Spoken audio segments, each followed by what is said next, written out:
Good morning, everyone. This should mostly work. I assume I can be heard. I'm aware there's some nasty glare. We'll work on that as we go through things here. This is Final Girl.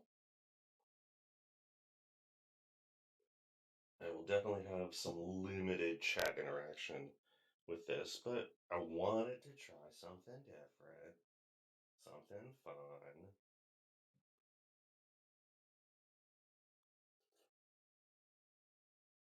Wait just a few minutes. Make sure anybody's gonna show up does show up. But here we are. I can even mostly see chat. I was really worried about that.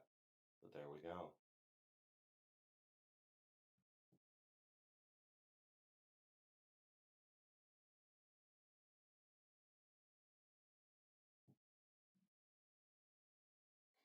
I can be heard. Awesome. Thank you, Raven. Good stuff. And thank you for 42 months. I wonder. Don't want to break anything. Don't break anything. Haha. Expanded chat just in case. That should make things easier too. Awesome.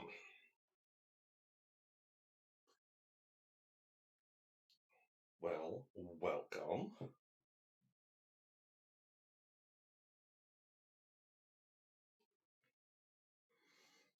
So, Final Girl is a solo board game.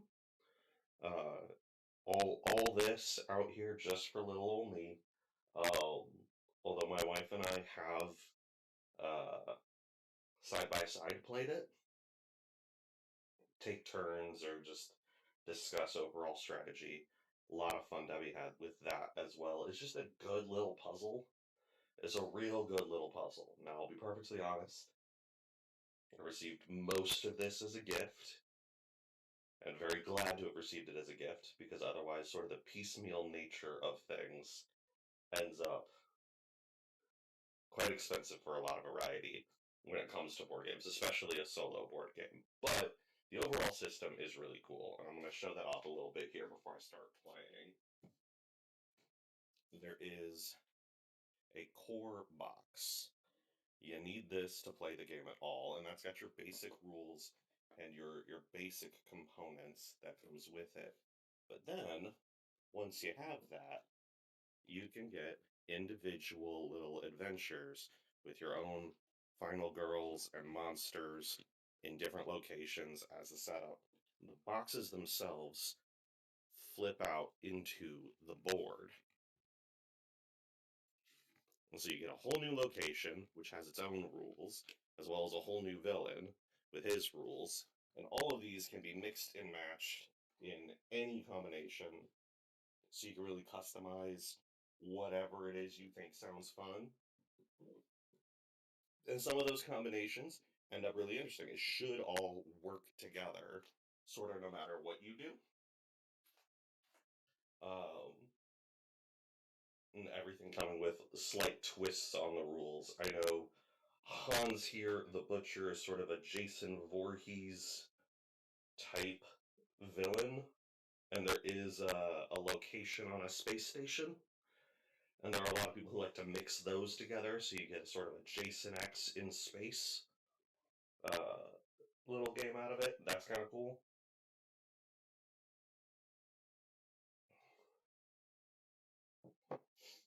So in this, we will be facing Hans, the Butcher. So you got a little figure. Wears the big face, he carries the sledgehammer, big nasty bad guy. And we will be playing as Laurie. She is our final girl. The bow in the back, stack of arrows. Every game you play, you end up using some of the setup cards, each with a slightly different arrangement, which does change the overall puzzle. This tells you where you start, where the bad guy starts, and where the various victims are throughout. Our setup here is hello, Bingo Bard. So our setup here is called skinny dipping. you will notice that there is a person in the lake already. So that's sort of our horror movie setup. We're at camp. There's a Jason Voorhees style killer. Some people are swimming in the lake. We're on the docks already. But there are completely different setups, like the bonfire, where we and the killer start out very far away from where everyone is, and most everyone is all piled up together. So you get a completely different kind of threat doing that, different approach to the game you'll have to do. But here's our setup for this this film that we're doing. This is made by the same people that did Hostage Negotiator. So there's a very similar set of core mechanics built in. The horror track probably looks familiar if you've done anything with Hostage Negotiator. And we have our time track instead of influence conversation points. We use time. Anything that we do costs time, and we want to spend time to get more options. We win the game if we kill Hans. That's Hans's health bar. We lose the game if we die. That's our health bar. That's it. That's the game. Because we are the final girl, we have to kill the bad guy, or the bad guy kills us.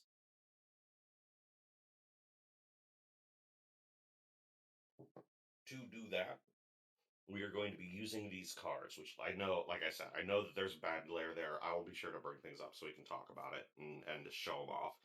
We start with a set of cards that all cost 0 time to pick up, and they dictate what we can do.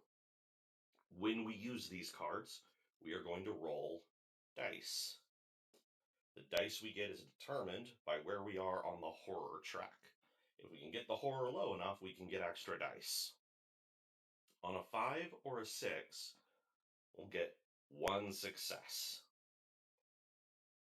And so each card has what happens at 2 successes, at 1 success, and at no successes.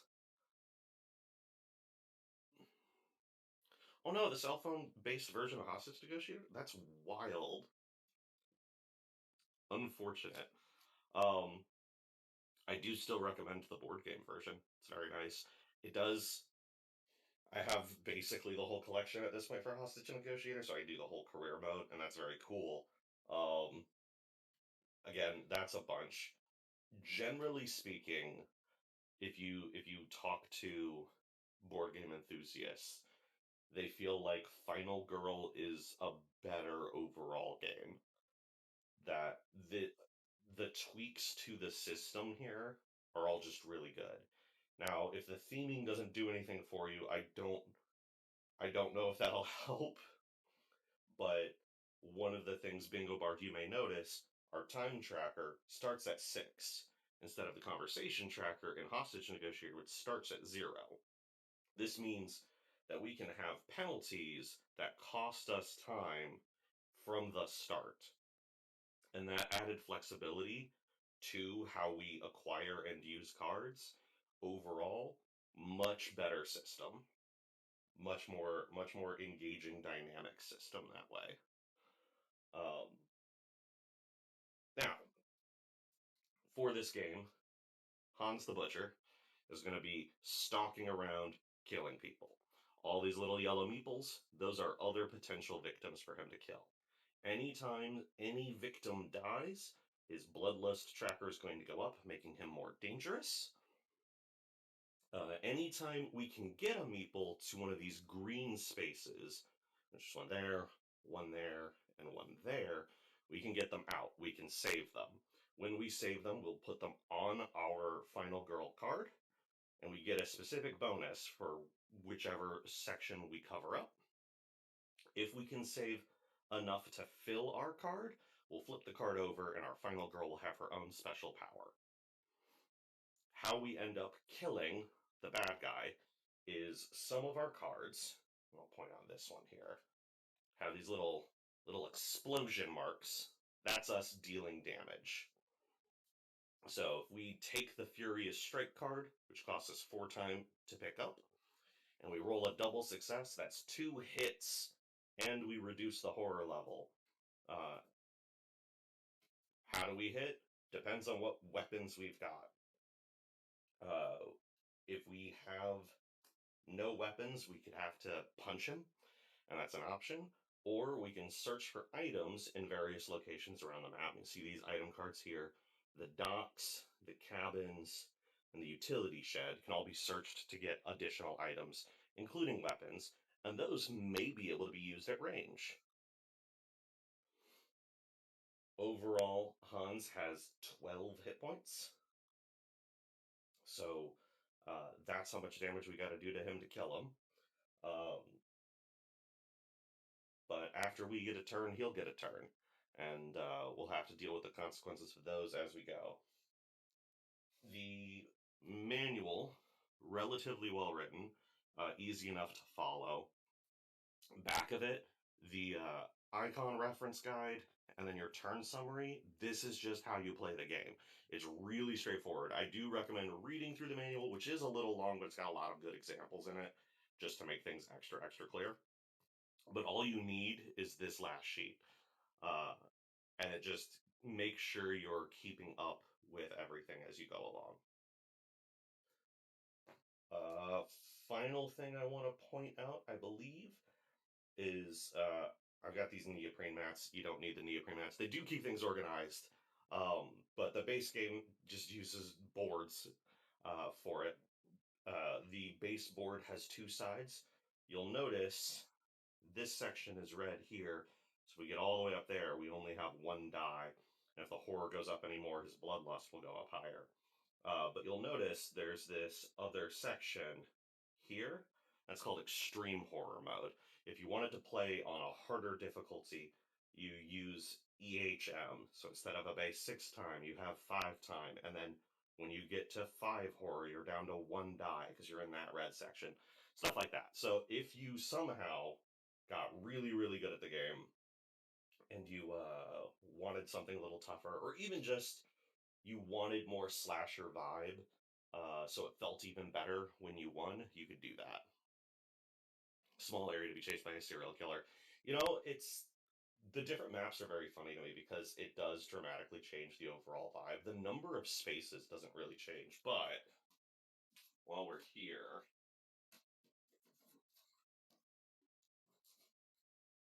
I'll point out this is one of the other maps. It's called Creech Manor. It's just one house, but the different rooms are all how you move around. The base rules don't really change that much, um, but that allows for a completely different feel for the overall story that gets told, which I do think is very cool.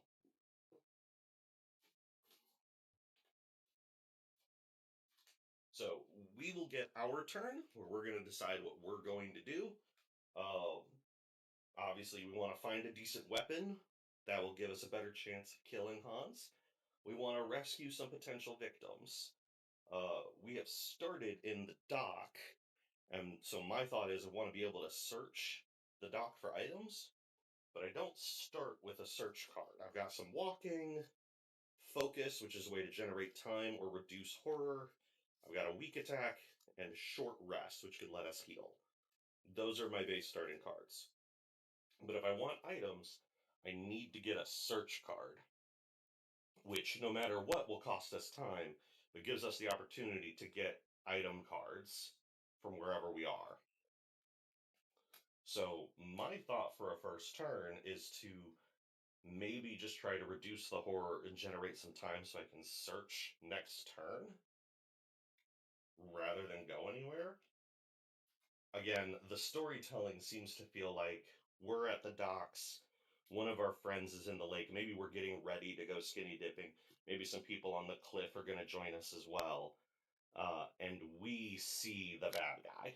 That's how it feels to me. Um, and so, what do we do about it? That's the start. Everything else, I think, can be explained as we go along, and it won't be too bad. but feel free to ask if you have any questions. Uh, the villain and our location both have terror cards, and every round we'll end up drawing a terror card that makes things worse. They get shuffled together, so some of the terror cards are going to be specific to Camp Happy Trails, and some of them are going to be specific to Hans, and I don't know which. Um, and there are also event cards, and that's actually how you start. You start the game by flipping a random event card, so you never quite know what situation you're starting with.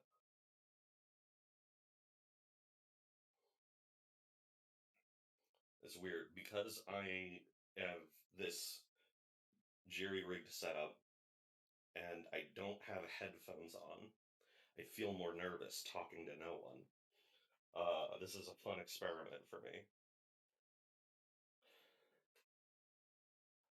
You have to kill him instead of just getting out. Yes, yes, that is the base of this game. You have to kill the bad guy, because the final girl has to live. She has to win.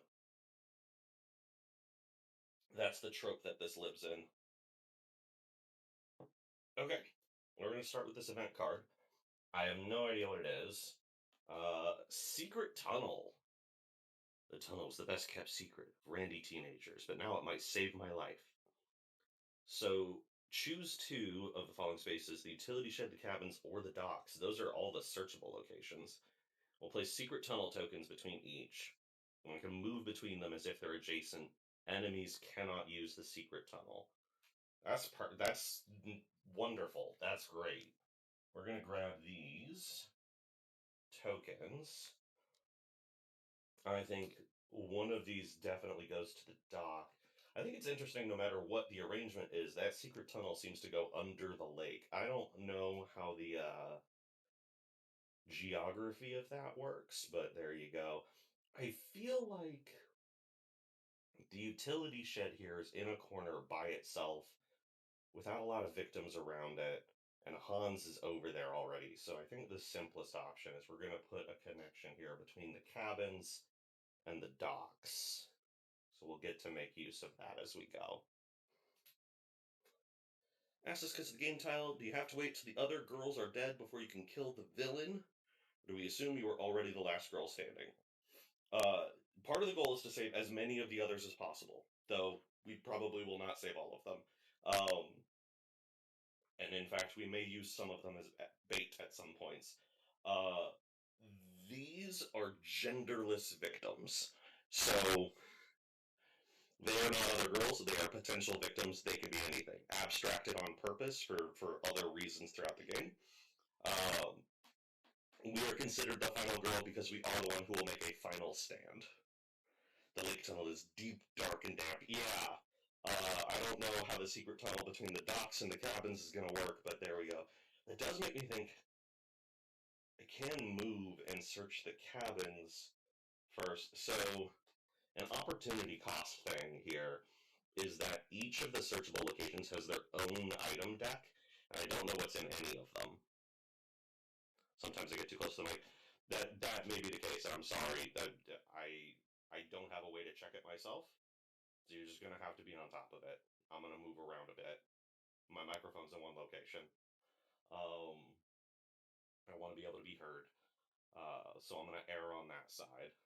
Uh, so given that I could just move, I can walk. I can walk to the cabins and search their next turn, and then just also be in a better spot. That is a clear option. But then I won't know what's in the docks at all. You got a burst of loud static. Interesting. I don't know what to tell you. Uh, Set that back. No more demonstrating. Okay. So I guess, do we sit here and do nothing to try to search the docks to see what's even there?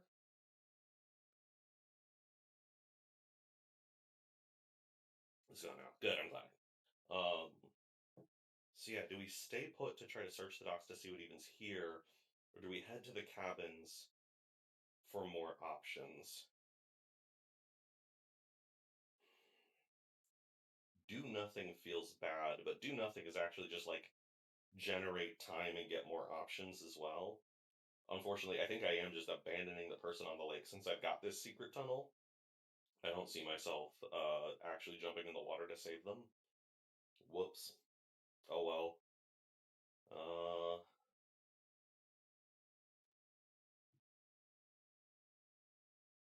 I guess I want to put this to you guys. I know you don't know the game at all, but let's have a quick vote. Should I search the dock for items or head to the cabins and search over there? It was rude. That's fair.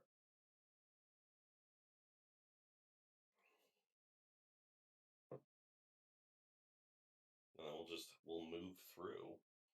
This is what's called the action phase. This is the start of the game. That's where I get to play cards. Search the docks. Yeah. Okay.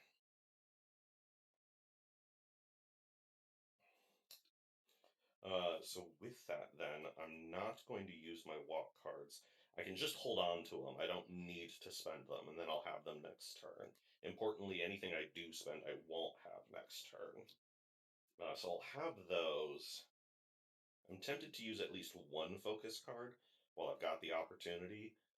We'll reduce the horror level a little bit because we don't want to get that too high. Even though I will not get horror down low enough for extra dice, certainly not this turn. Keeping it low is a decent way to spend some time. Um, and then I'm not going to be attacking this turn. I'm not going to be resting this turn. So I'll hold on to those. I might use them for other things. But let's start. We're just going to focus. That's all we're going to do. We're going to think hard, try to catch our bearing. So we set that in the play area. It requires a horror roll. That's going to be us rolling these dice. We have 2 dice because of our current horror level. That is 0 successes. Terrible waste of time. We attempted to calm our nerves and just got worse. So we lose 2 time, which is our 0 successes there.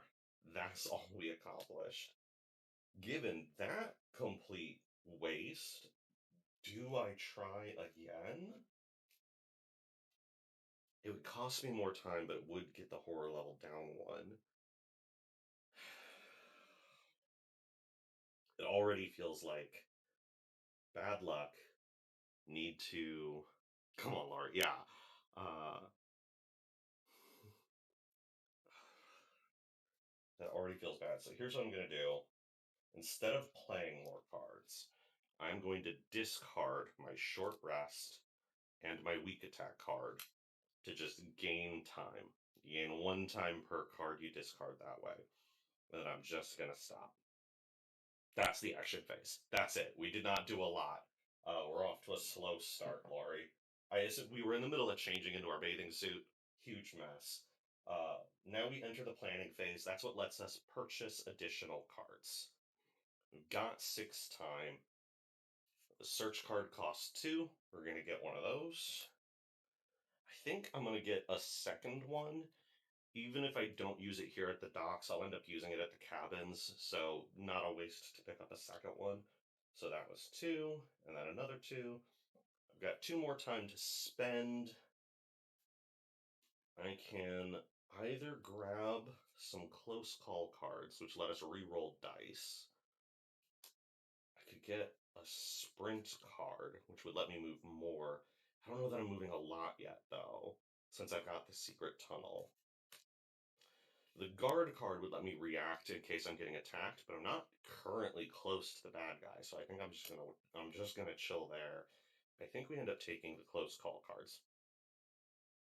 We'll add those to our little deck. That's all our time, so that's the end of the planning phase. Now we reset our time to 6, and then anything we have used this turn, it's added back to the tableau. And these are all the 0 cost cards, so I can pick them up for free next time. Yeah, deer in the headlights when she saw him. Just complete and panicked a little bit. Just absolutely lost our cool. That's fine. All right, now it's the killer's phase. The killer does the killer action. You'll notice it's set up this way so that different killers will have different actions. But importantly, this is just attack either the final girl or a victim. They'll always attack victims first. But this does not move him. So he's not going to move. He's just going to start swinging around in this empty field where he is, being a menace. But nobody's going to die on his turn. Now we'll draw a terror card. You can't save us. No one can. If there are no victims on the board, discard this and draw the next terror card. Otherwise, all victims in your space must panic twice. So all of this is done in order. That's what the little arrows indicate. So if there were any victims in my space, they would panic, which I will explain when we get to a panic. But thankfully, I'm alone at the dock, so no one's actually freaking out right next to me and running around. Next thing that happens is he would attack, and finally, he will move to the nearest victim. And he's just going to move once. And down here we can see his speed based on his current blood loss. As the game goes on, he's going to get faster and hit harder. But right now he's just moving one. These two are 2 spaces from him. They're the closest. So he's just going to move one this way. That's it. That's the whole evil turn. Does Hans have a background story I could sum up? I'm sure he does.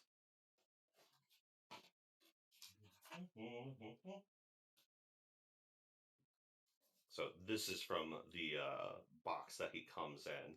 You see, we've got a little story here. They say he wears a worn butcher's smock stained dark with blood. His sledgehammer, which he drags behind him, supposedly weighs over 50 pounds and could crush an elephant's skull. He's over 7 feet tall, and his eyes glow a bright scarlet. But the worst part is the iron mask he wears, fashioned to look like a pig. The wet, crunching sounds can be heard beneath it. Spooky! I do like, because this is the first set they put out, every game has like a special rules section, and there's just no special rules for Hans. Beautiful. Alright, so I have taken my turn, he has taken his turn. Now we have the panic phase. If anyone died, victims would panic, which would mean they run around in random directions. Didn't happen here, so not too worried. Upkeep phase, which just allows me to move items around, and if we happened to be near the finale, we could start the finale, but we're not there. Yes, the mask is made out of iron. I don't know why the butcher carries a hammer. It seems to be a whole little mess of tropes. There you go.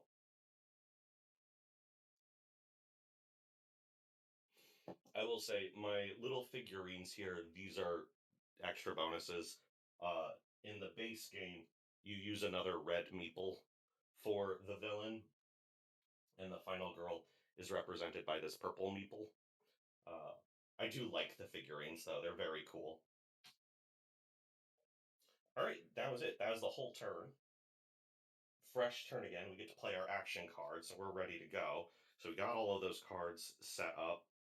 Our whole plan was to search the docks, so we're going to start with that. Situation did not get significantly worse that turn. I feel pretty lucky about that. Uh, Playing our search card, we're going to roll our horror dice. Okay. 4. 4 and 3 both have this 2 card symbol. We can turn them into 1 success by discarding 2 cards.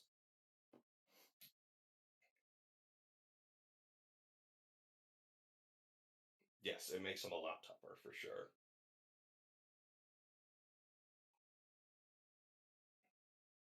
So now I have the choices.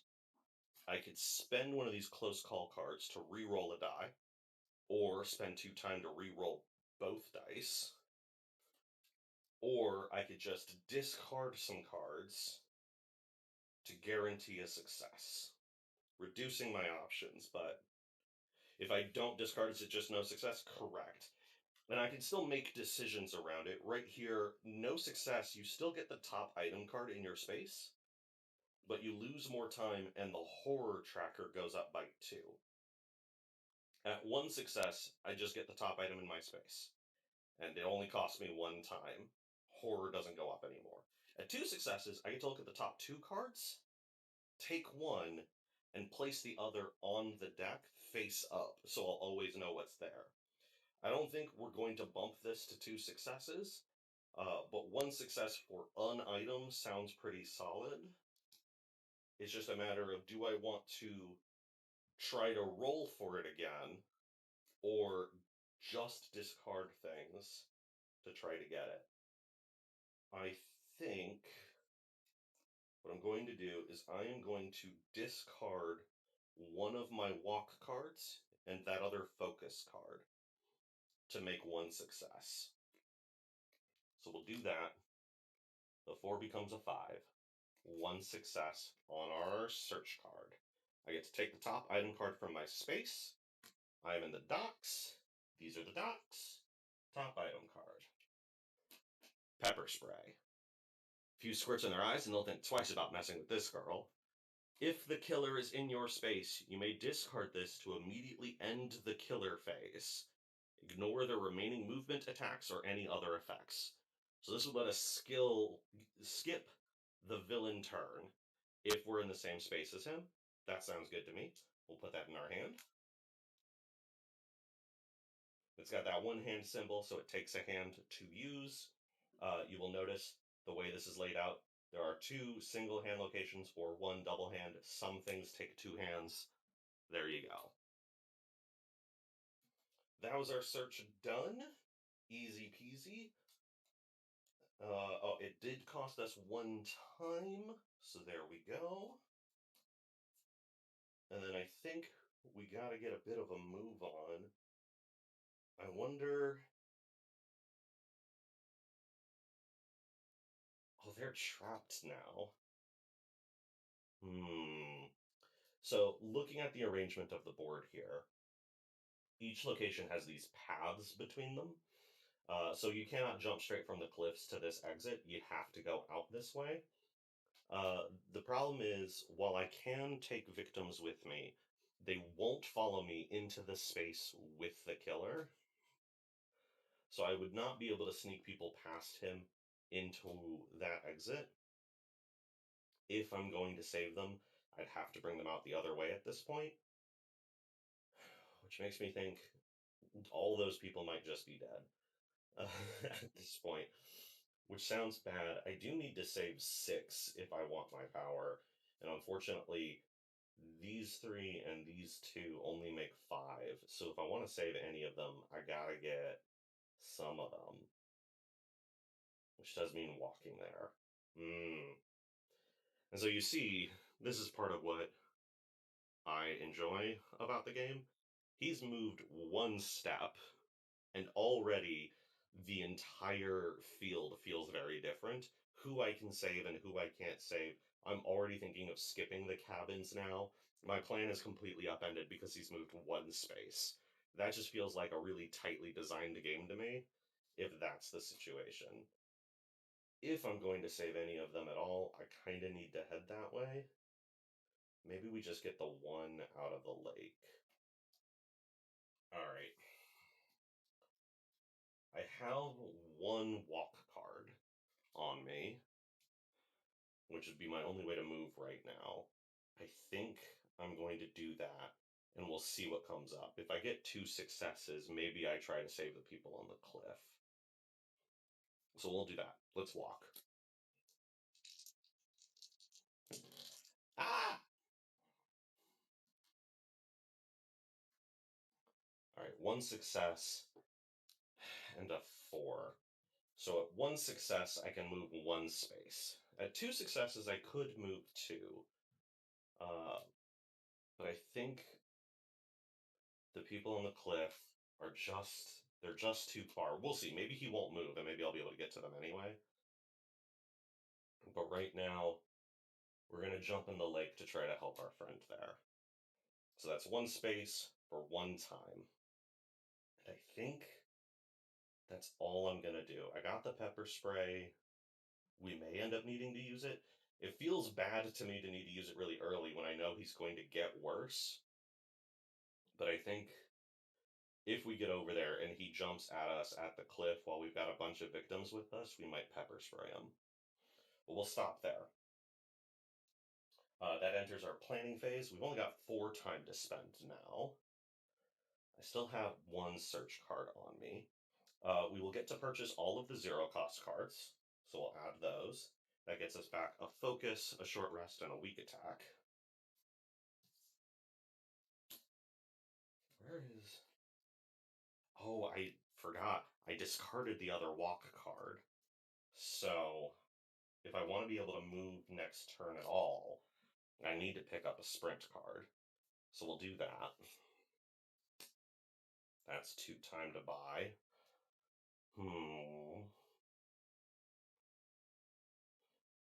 Because there's other victims around, I'm not worried about blocking damage. He would end up killing them before he attacks me.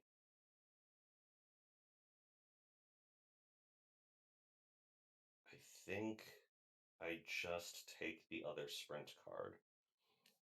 This and these cost more, so it's either the guard or the sprint. And since I'm not worried about him attacking me, we'll take the other sprint card. Okay, we'll reset the time to 6. Action cards we played go back to the tableau. That search card goes back in its spot. These 0 cost cards go back here. Just sacrificing them. Yes, it's absolutely nasty. In defense of my die rolling, I am not right in front of the board. The camera is right in front of the board. Okay. Bought our cards. Time for the killer action. He stabs where he is, so he's just swinging that hammer around as he's marching. That's great. Terror card. The horrific hammer rush. If there are no victims on the board, we discard and move to the next terror card. He is going to the nearest victim, move twice, attack twice. And for each victim killed during this attack, horror goes up. So that's bad. These are the nearest victims. He'll move once. He would move again, but he's already in the same space as the 2 victims. And he's going to attack twice. Those 2 are dead. Them dying increases his bloodlust.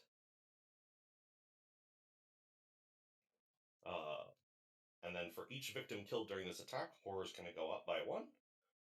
And because his bloodlust went up to this point, his horror goes up again. We are down to 1 die already. That's bad. Yep, that was fast. Hey, we're in the horror movie now.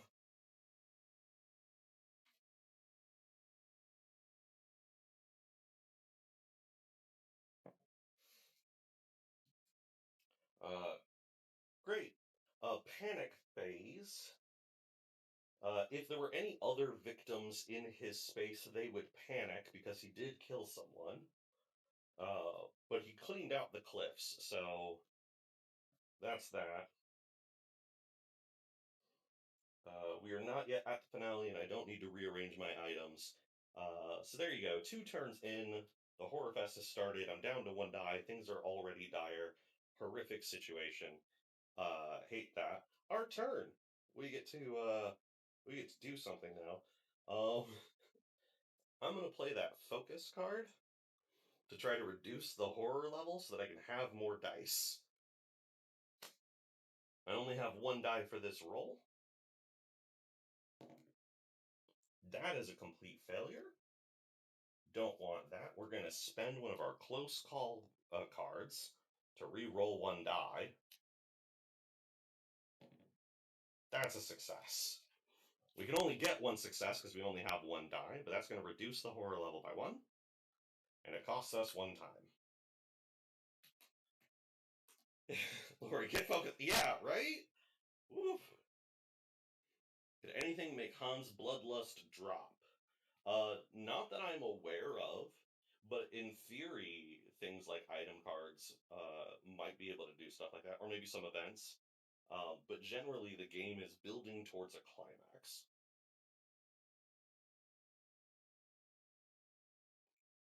Okay, back to 2 dice. That feels good. Let's see if we can get our skinny dipping buddy out of here. Let's sprint. We're up to 2 dice now. We got the horror level just low enough. It's one success, which lets us move 2 spaces. While we are traveling, if there's victims in our space, we can drag them with us. We can only drag 2 victims with us at a time. That's 1. That's 2. We've gotten to the exit with a victim. We can immediately save them and add them to our card. What reward we get depends on what we cover up, but we only get that reward once.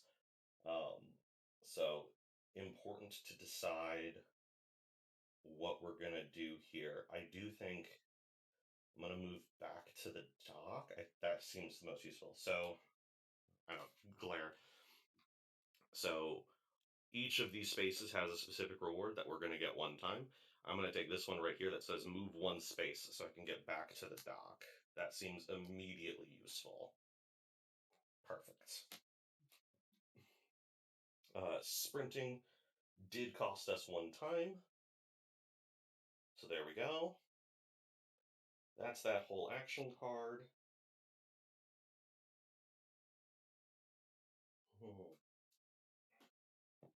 Now we're back in the docks.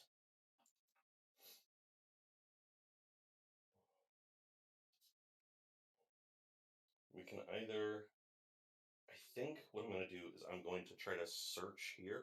Hello, Night Owl. Welcome, and thank you for 47 months.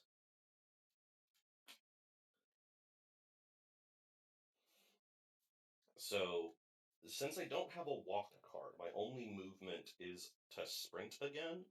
I think instead of sprinting to the cabins, I'm going to search the docks again.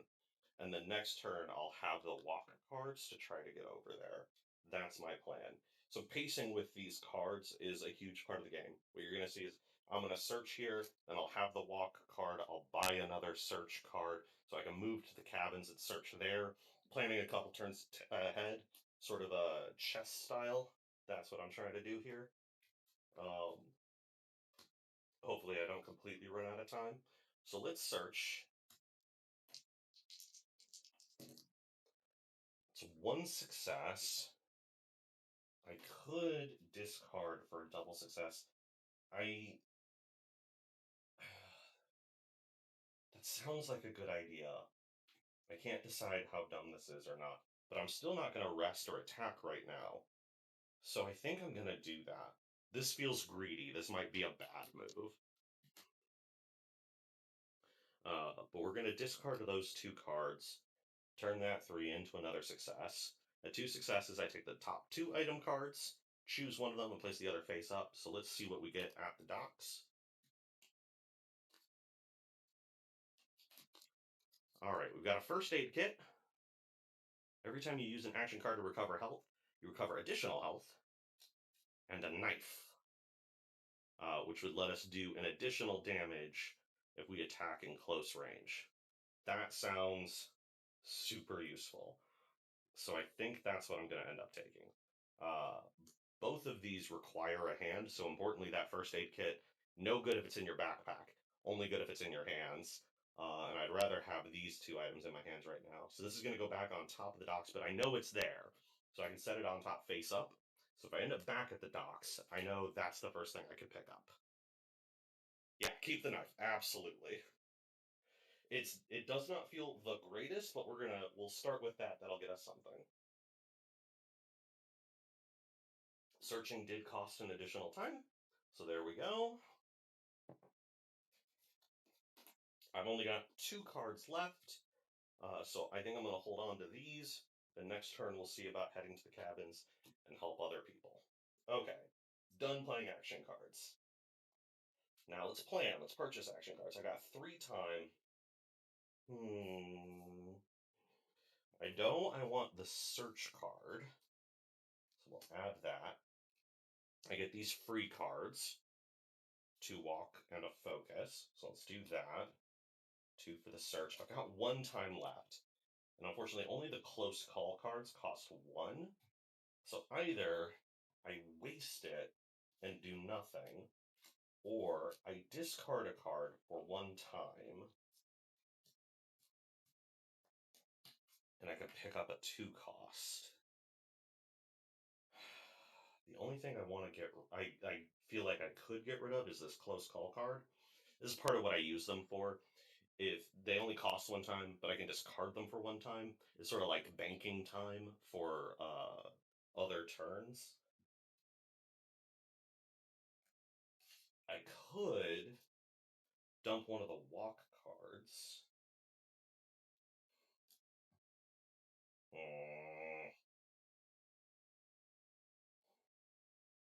But then all I would get is a guard, and I don't think I'm at threat of being attacked. I think I'm just losing that 1 time.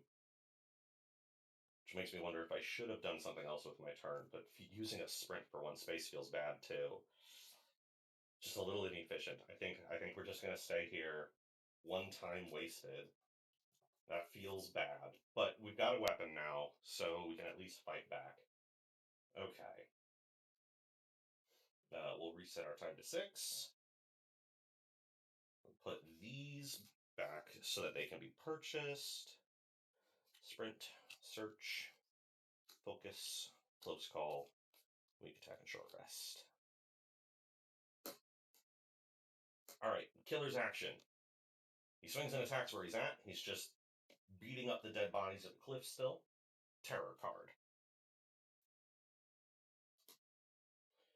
He wants fresh blood. If there were no victims, I'd move on to the next terror card. Instead, he's going to move to the nearest victim twice and attack once. Nearest victims are at makeout point. He attacks 1 time, killing 1 victim. A victim dead increases his bloodlust. That's it. That's his turn.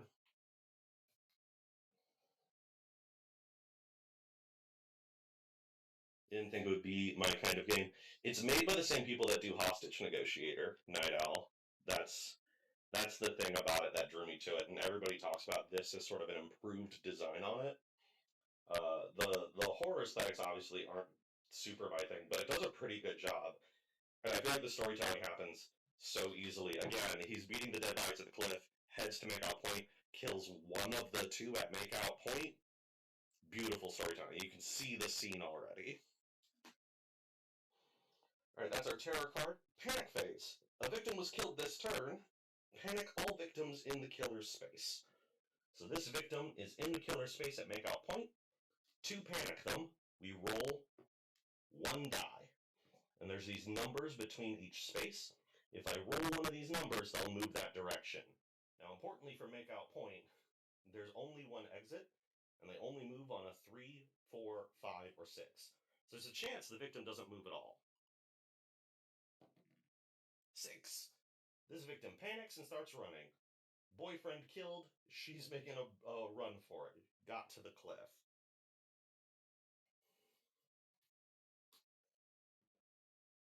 That gives me another chance to save her. Since we've got weapons, I might sprint to her, just swim across the lake, get to the cliff to try to protect her.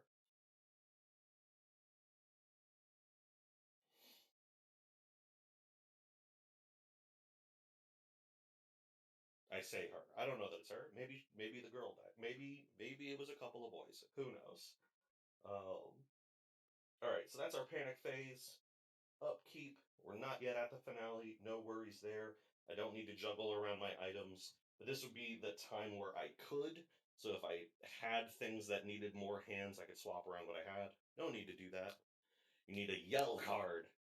There are things like that. There's like fireworks or other signaling items. Don't have those, but here we are. Okay, our turn.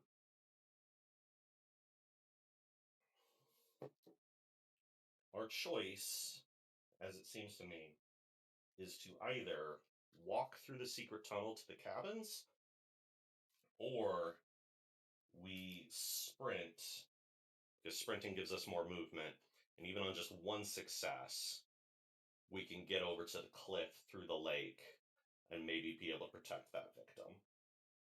Since my hands are full with items, that seems like the better call. And then my other goal at this point would be to try to reduce the horror level. Because if he kills another person, it's gonna pop up again. We're in a bad spot there.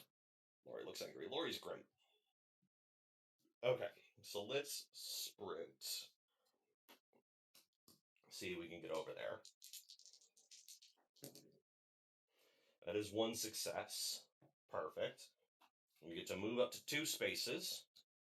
So we'll jump into the lake, swim across, climb up to the cliff. You gotta get out of here. And they're like, I know, we just killed my boyfriend.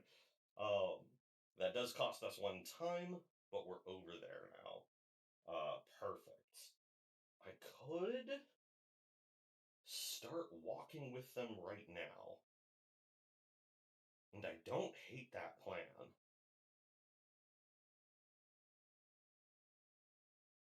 If I can get 2 successes, I could get them out.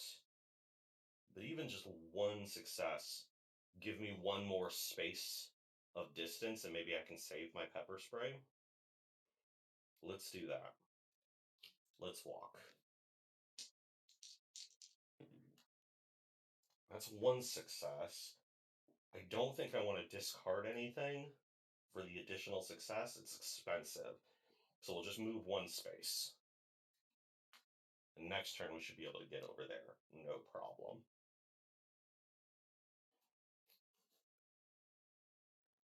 Different killers and different playthroughs. Yes. As I was showing earlier, I'll pop it up again real quick because they're right here. There is a core box with your basic rules, and then uh, they've got these boxes. They're like built as VHS tapes, but each one has additional girls and an additional villain. 2 girls in a box, 1 villain, 1 location in a box. As I was pointing out, the way the boxes are designed, the whole box opens up, and that's a board.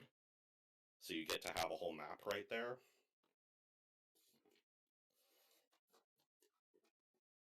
And then the other side is the villain board, whatever tokens in there. It's a cool system. Ends up pricey for a bunch of them, but I mean, at this point, older sets, they're several years old at this point. Get used copies, that kind of thing. Highly recommend. Okay. So I think I'm done with my turn now. I do have a walk card. I could. Maybe I should use this focus card right now since we're right here.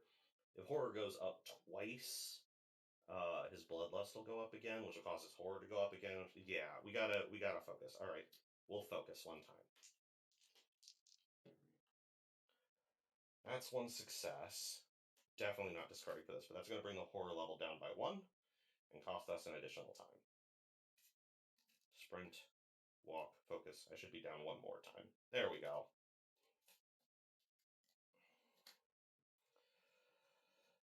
That feels slightly better.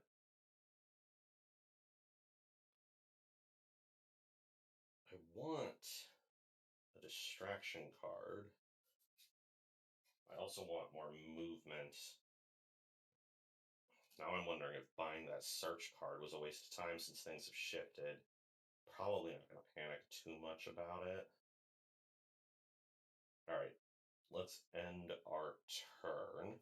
I've still got a walk in hand, so we'll be able to get this person out without too much of an issue. I was walking a sprint, yeah, and then the turn after that we'll try to get more. Okay, mumbling to myself, but is the current setup the core game, or is it mixed with stuff? It's mixed with the first box that they put out. So I wanna be super duper clear with it. If you just buy the core box, you cannot play the game. I don't think that's a great system, but that is how it works. You do need at least 1 of those VHS boxes.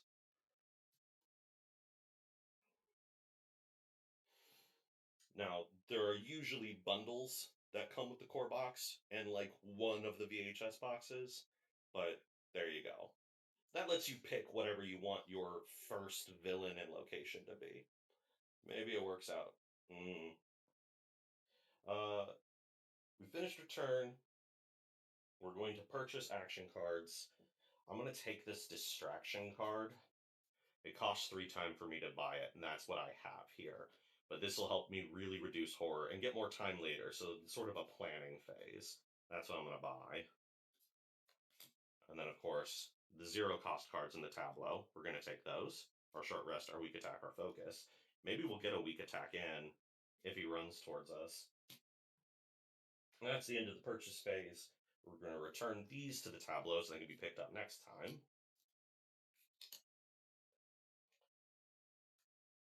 And reset our time to 6. The killer's phase.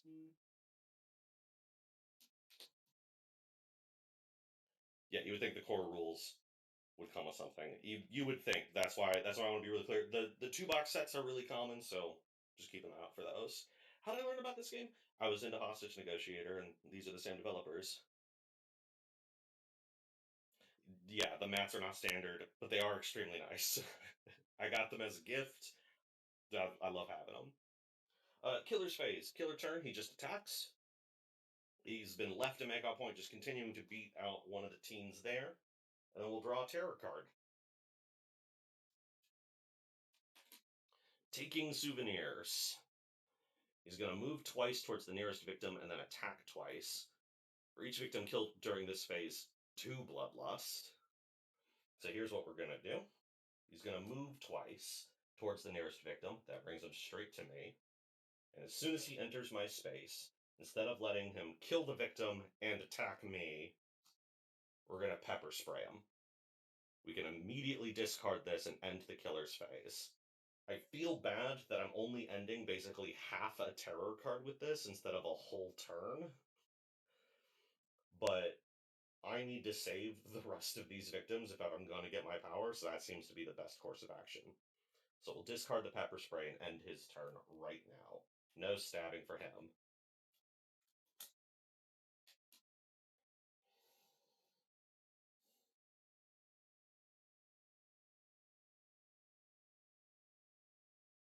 Okay.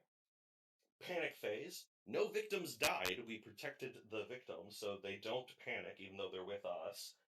Upkeep phase. We're not yet at the finale. We'll get there, I'm sure. Could rearrange our items. Don't need to. We're just holding the knife. Okay. Our turn. I'm going to refill my coffee real quick. I'll be right back.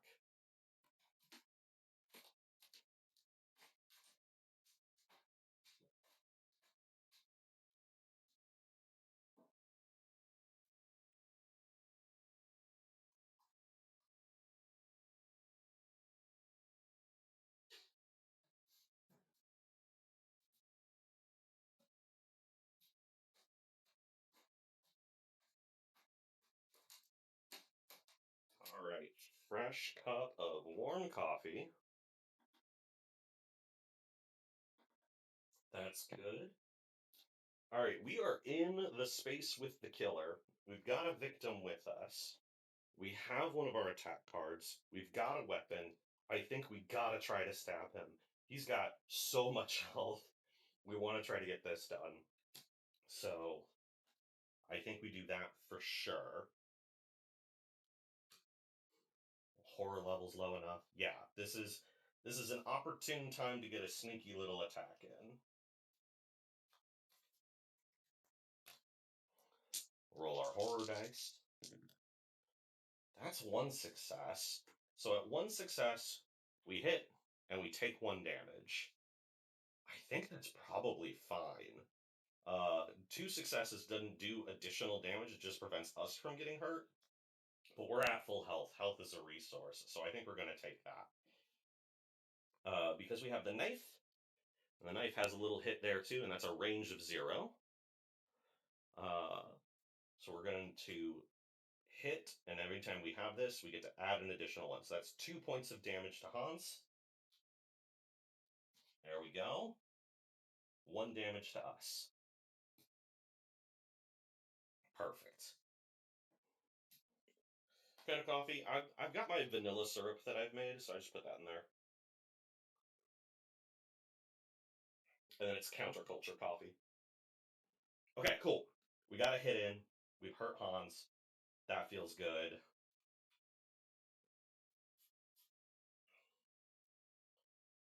Now, I noticed attacking didn't cost any time. That's good. We want to walk so we can get this victim out of here. I said victims won't follow us into the space with the killer, but since we're already in the space with the killer, they will happily follow us out of here. Hurt him more than he hurt me. We hurt each other about the same, since I only have 5 hit points. I actually got more hurt there. But there we go. So let's walk. That's 1 success. That's all I need. That gets this victim out, because we're on that green space. And we can take another bonus here.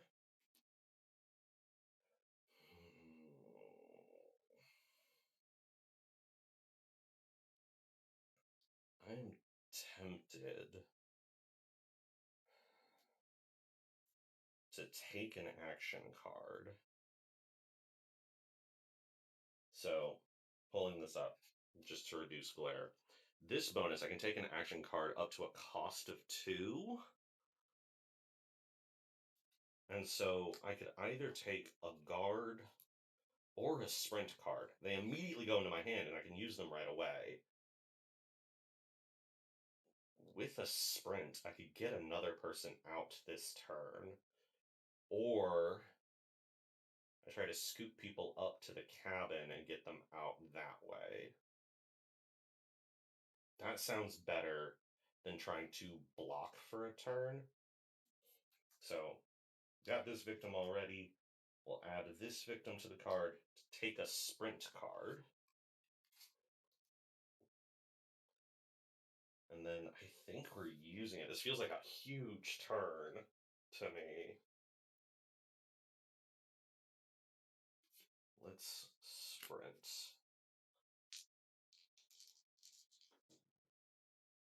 That's 1 success again, which is moving 2 spaces. I don't think I need to rescue right away. Though it makes it, because I can only carry 2 and there's 3 here. So I'm like, I need to get one of them out and the rest maybe I take through the secret tunnel. That sounds smart. Let's do that. All right, so we'll sprint. 1, 2, get this person out. Moving 2 spaces cost us 1 time. There we go. My next goal was to reduce the horror level. I wonder if I need cards, though, because I could just get additional time to buy cards.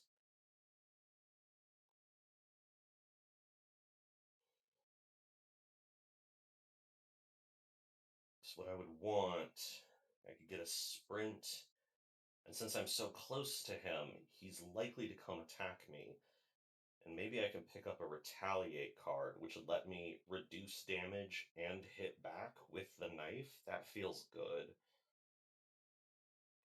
These would cost a total of 6 time. I think I'm gonna do that.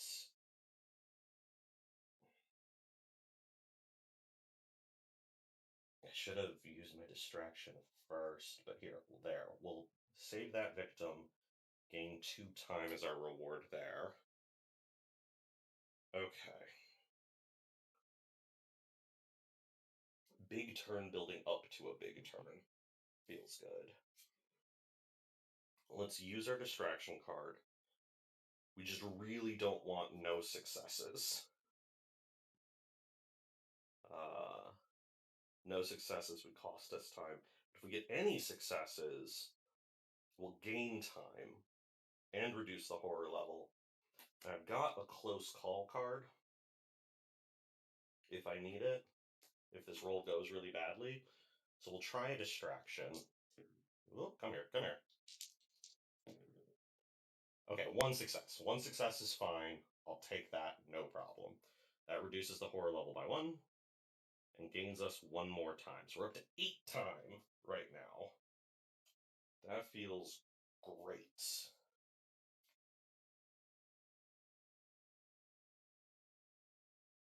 I'm tempted to stop right there. I think that gives us plenty of options for what to buy.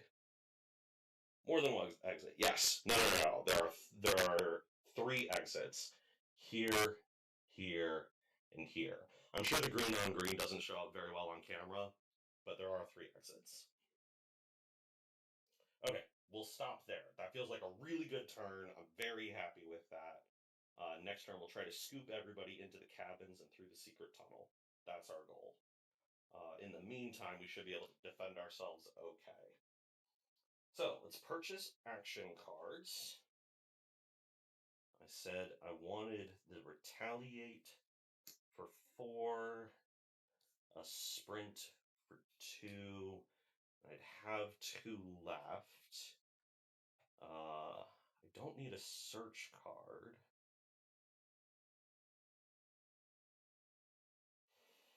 There's only one close call.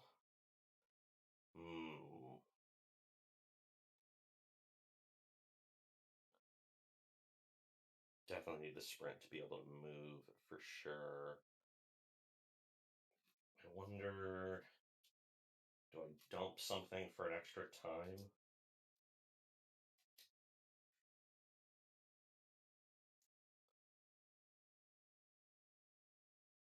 Yeah. Okay. So, like before, I'm going to discard the short rest card for additional time. So I've got 9 time total. This is 6. And then I am going to buy this improvise card. With a success here, the next horror roll, 3s and 4s count as successes. At 2 successes, all 3 and 4s are successes. It's either that, or we take another distraction to try to keep the horror level down more. Oh, that sounds better. Getting horror to a point where you have an extra die is crazy powerful, but also just really hard to keep that way. Terror cards just bump the horror level up a lot. Let's try it. Let's do that.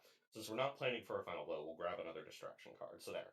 We got the distraction, the sprint, and the retaliate. I think that's going to get us the most as we go forward. That's all the time spent. So we'll reset it back to 6. Oh, and our 0 cost cards. Gotta buy those. There we go. The rest of this goes back.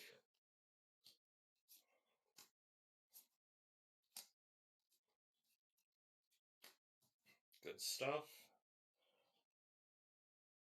Killer phase. His action, once again, is just attacking, but there's nobody there for him to kill, which is great for us. Now we draw a terror card. He might come hurt us pretty badly this time. Hans wants me. He's always wanted me. Okay, he's specifically coming for me this time. That's fine, we're prepared for that. He would move twice towards me, which gets him in the space with me, and then he attacks. But we planned for that. This card is blue. That's because I can spend it as a reaction. So he is currently attacking me. I am going to retaliate. Roll these horror dice. I can discard 2, or I play a close call. Is there anything I don't need? I don't need that search card.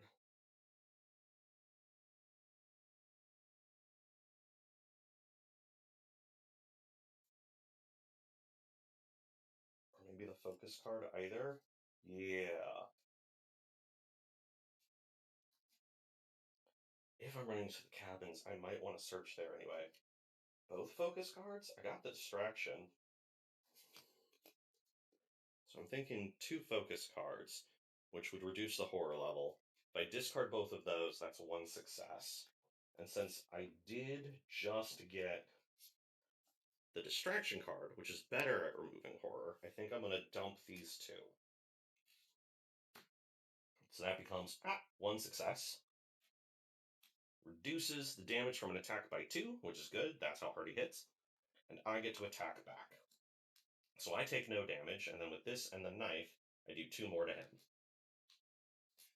There we go. We're making progress. That covers his terror card. No victims died, so there's no panic.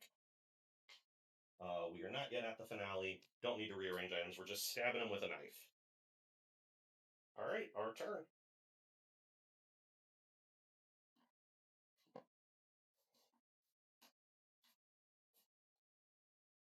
We want to sprint pretty badly.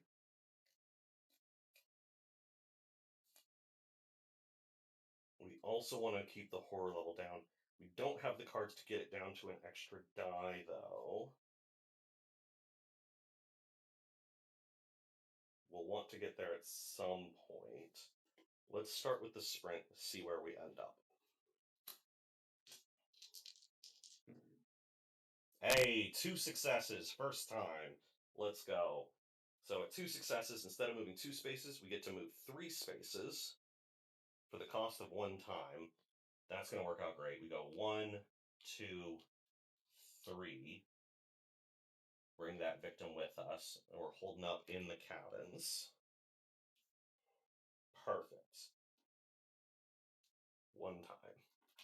There we go. There we go. That's not bad. So now the question is, do we search while we're here? I think we do. Might as well. So let's search.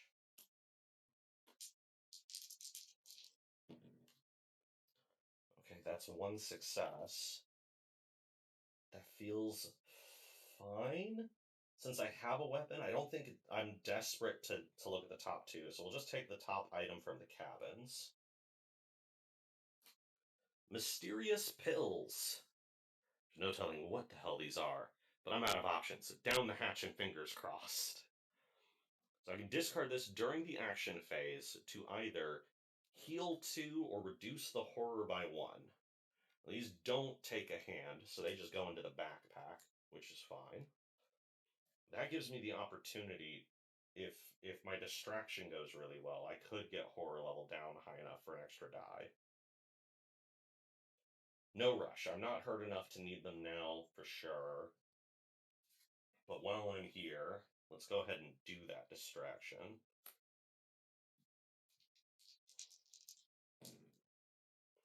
That is a double success on the distraction. That's huge. Absolutely massive. We reduce the horror level by 2. We gain 2 time. Absolutely massive. Huge turn. Huge turn. I'm ready to do so much now. I think we take those pills now. I think we have to get the extra die, and then we can walk, and if we get any success, we pass through the secret tunnel. We're on the other side of the map from Hans. If we get 2 successes, I can save both of these people right now. That feels real good. Yes, we're taking these pills. Absolutely. So the pills, instead of healing us, they're calming us down. So our horror level's going to go down by 1. Perfect. That gets us an extra die for everything. Beautiful. Let's walk.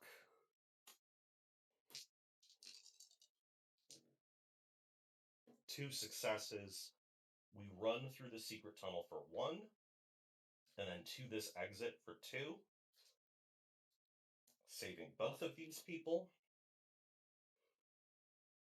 I think we're going to reduce the horror level again and get additional time. Huge. Massive. We're going to get to do so much. I only have 1 card left right now. But there we go. Absolutely, Matt. I feel so good now. It was looking so bleak right at the start. 2 turns later, we're feeling great. I got to save at least one of those people out of the fire pit to get my special power, but I feel like we're right on the verge of making some serious progress. All right. Uh, that walk did cost us a time. Don't want to forget that. So we're sitting at 8 time now. That's plenty to purchase all kinds of stuff.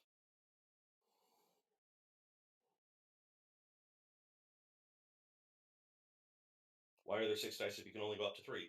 Because there are other things you can do to gain additional dice. Most obviously, the planning card. If you plan, you can have additional dice for your next roll.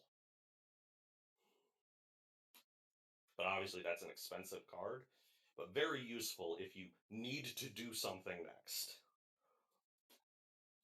It is also possible to get item cards that could get you an extra die.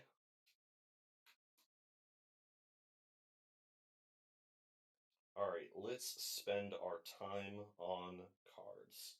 8 time. I don't think I'm going to be attacking right away.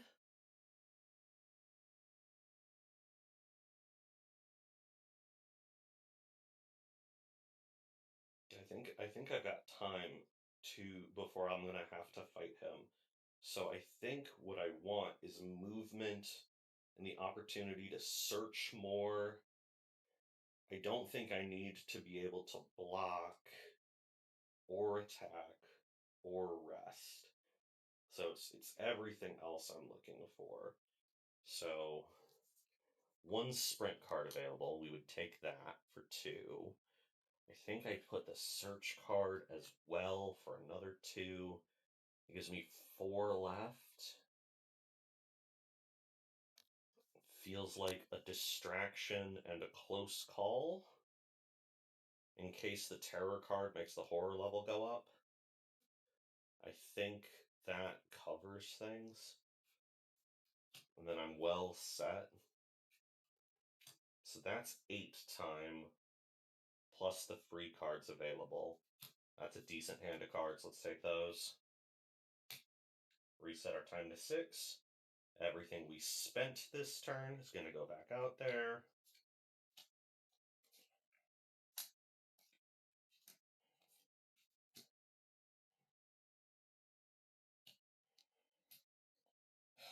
Feels good. Save the last 2 people, then find tank to attack Hans in. I'd love to. That sounds great. Okay. That feels like really good couple set of turns. I'm in a good position. I like all of that. I also feel like I've accelerated things, though you will notice as we've been going through the terror cards, a bunch of them are like, if there are no victims left, just do the next terror card. There's only 10 cards in that terror deck, and when that's gone, we start moving to the finale, which will change things up a lot. So we want to make sure we're ready for that, and we'll accelerate towards the finale as soon as we get the last people out of here. So with that, his turn. Once again, killer action. He's just swinging. He's at the gate. He's like, they got away.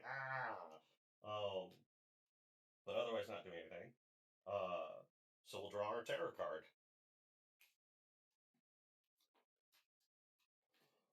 That girl, what's her name? She can help us. We place 2 new victims in the space where we started the game.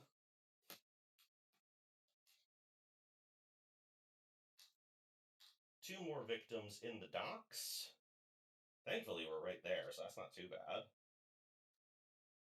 But clearly, some people were hiding out, and they're now looking for help from us. Horror level goes up by 1. And we get a new event card. Now, this does not replace the old event. We just get to add an additional one. The girlfriend. She's cute, funny, and the biggest badass I've ever known. The victim closest to us is now our girlfriend. She will follow us into the killer's space, and while she's in our space, I roll an additional die for each horror roll. If the girlfriend dies while in your space, add 5 horror. And if the girlfriend leaves play, we discard this card. So one of these at the dock. is our girlfriend. There we go. We definitely want to get her in the space with us. I'm now no longer worried about people at the fire pit. I can rescue the other nameless victim and keep my girlfriend with me. This seems great. Perfect.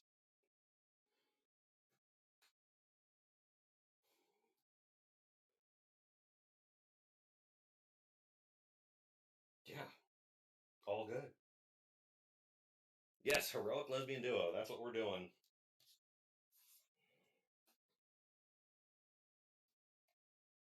There is also a boyfriend card, uh, which has different mechanics. Uh, if he dies in your space, you get a bunch of time because he's sacrificing himself for you. And obviously, it is possible to have both a boyfriend and a girlfriend at the same time. All right, not yet the finale, so we're good there. Let's start our turn. I did get a sprint card, so that seems perfect. This will let me rescue them in one turn. If I roll really well, uh, I'll be able to get all the way back to the dock as well. So let's do that.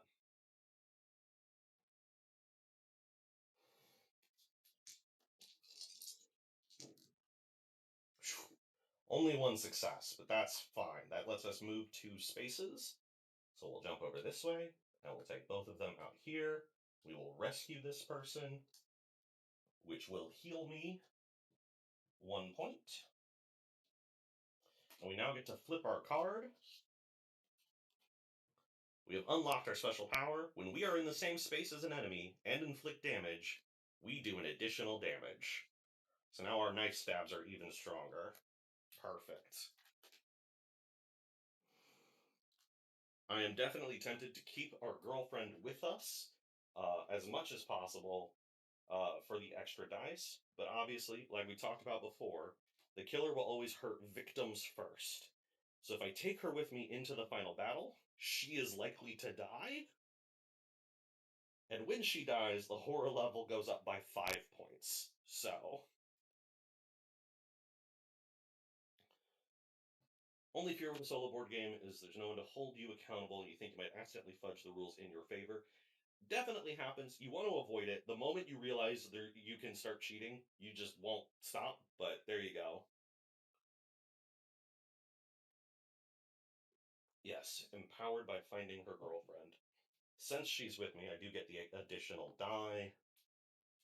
So that's good. I mostly feel like at this point what I need.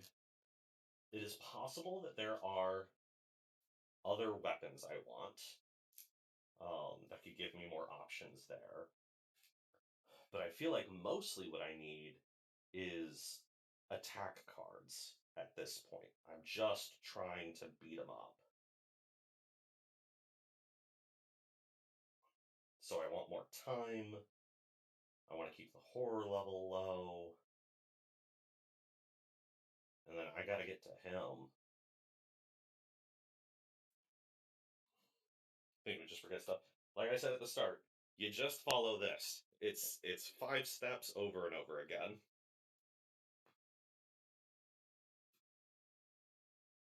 Yeah, there's an extra risk to bring my girlfriend with me. Yeah, and she doesn't have to follow me. I can leave her right here if I wanted, but I only get the bonus of the die if she's with me.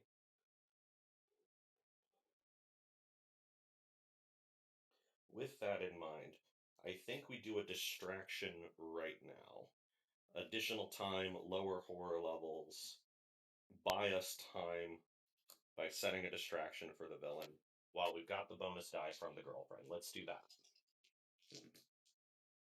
That is 2 successes right there. These die don't matter. That reduces the horror level by 2. 1, and every additional one increases our time by 1. And then we gain 2 additional time. Perfect.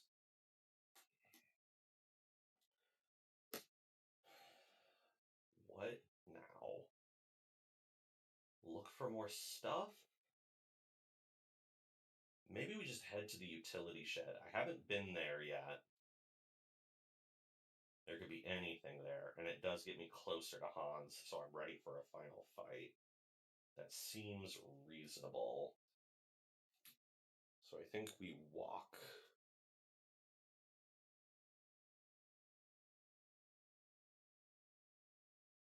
Let's walk.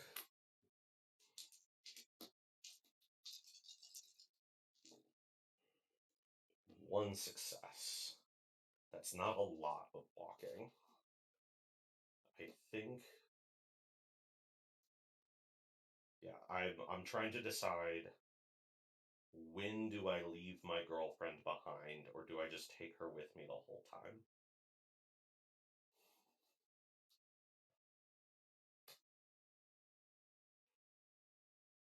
Do I re-roll a die to try to get an extra movement? I don't think so. It's not that valuable. We're gonna move one. That feels so bad. I'm not close at all. We go to the docks instead. We go back to the docks. Hang out here. You'll be safe here. Ah!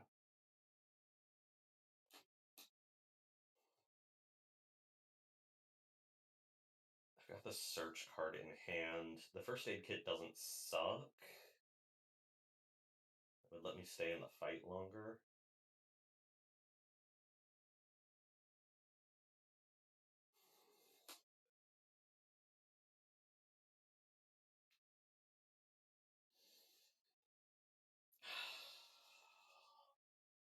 Let's do that.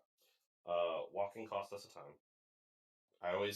The thing I forget most is the back half. I'm like, I moved!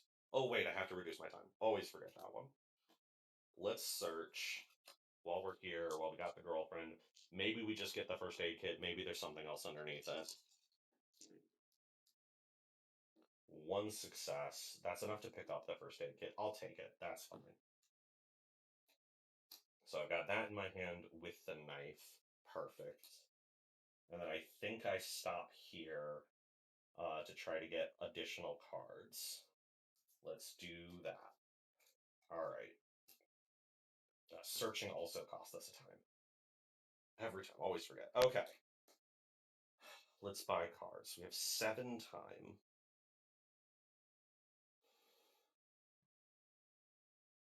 It makes me think,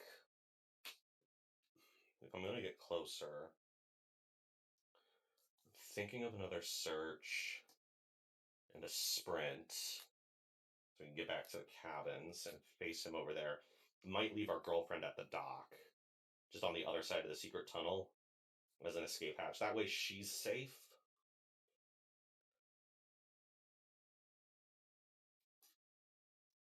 So that's 4. We've got 3 left. Probably another distraction. That's what we do. Okay. Distraction. Sprint, search. That's our 7. Let me take our free cards back. That's our focus cards and another walk card. That all feels good. These go back to the tableau. Search, distraction, sprint card. That all feels good.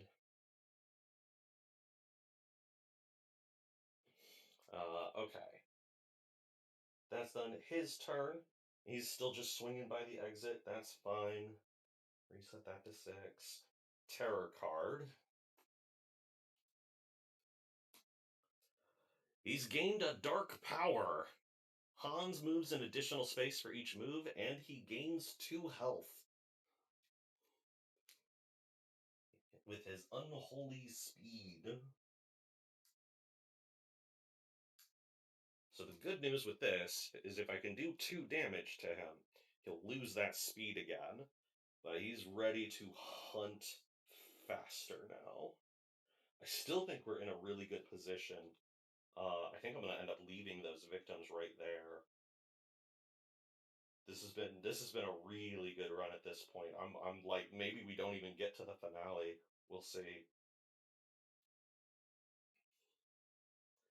The more health is definitely the problem, but we'll deal with it when we get there. Okay.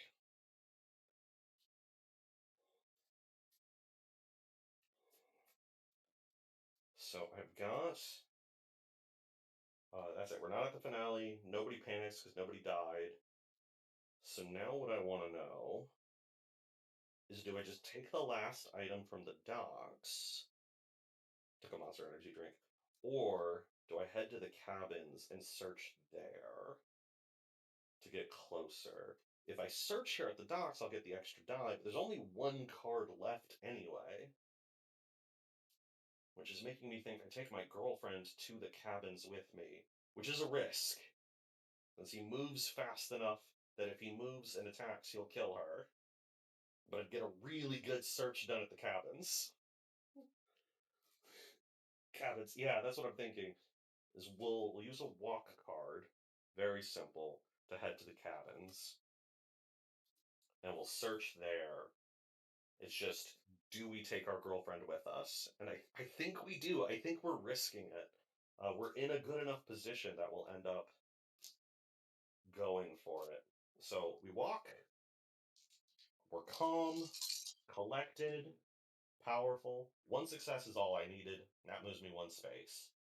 Take our girlfriend with us through the secret tunnel. Perfect. It costs one time. Let's search these cabins.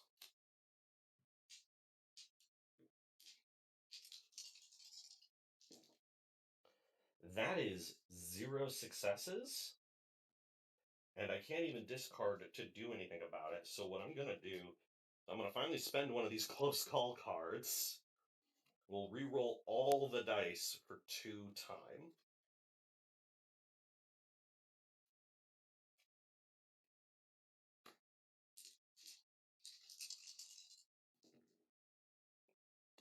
Okay, that's 1 success.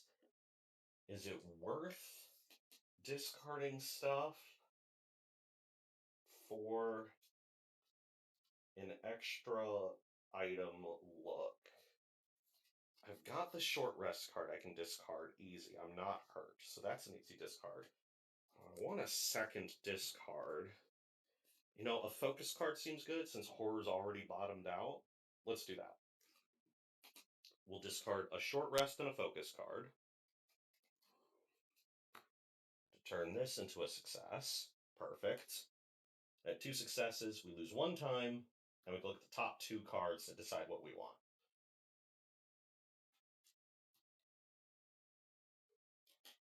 We have found the motorboat keys.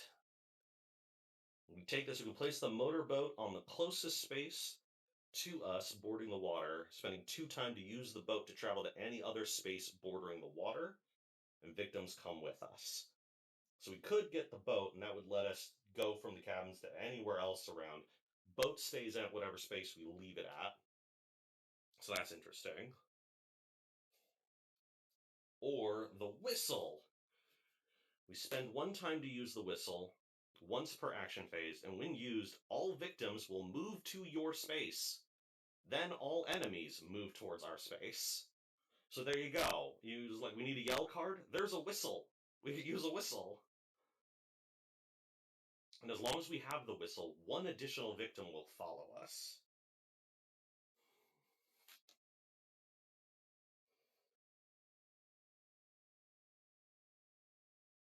So, since we have the secret tunnel, I don't think we need the motorboat. I think I'm leaving that behind, and I'm taking the whistle. Neither one of these helps us fight Hans, but I think I can just bop back and forth through the tunnel if I need to. So I'll take the whistle instead. There we go. We'll leave that on top at the cabins. So that's good to go.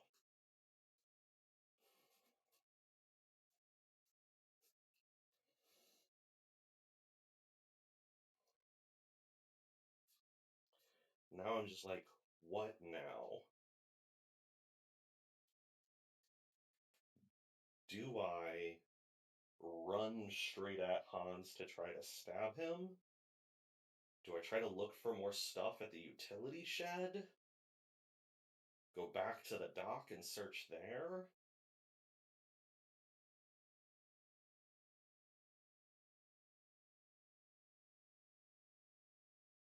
I feel like I'm in such a good position right now. I should just try attacking him.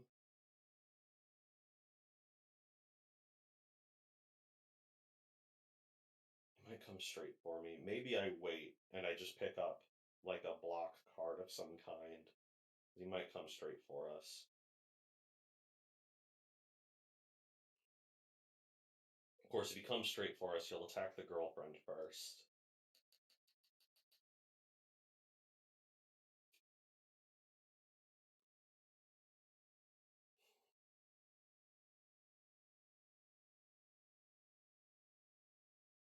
I think I wait here. I want to get. I want some good attacks.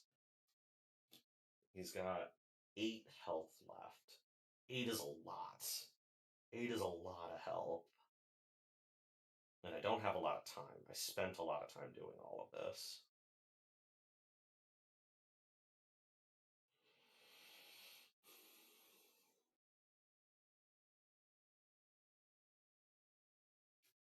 I'm going to check something. I want to see if I can use a guard card to protect my girlfriend. I don't think I can. I think he has to be attacking me specifically.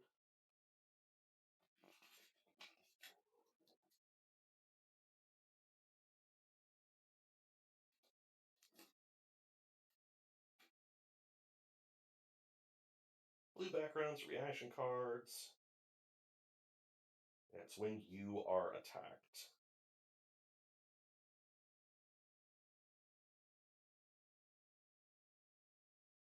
You cannot use reaction cards to protect victims. Only use reaction cards to protect yourself.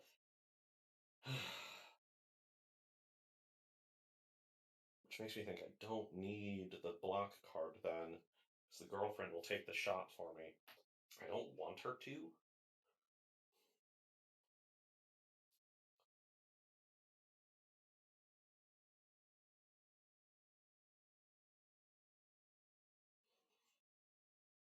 If I end my turn in the space with him, he will attack me. Oh, I don't know. I suddenly feel like I've moved into a bad spot.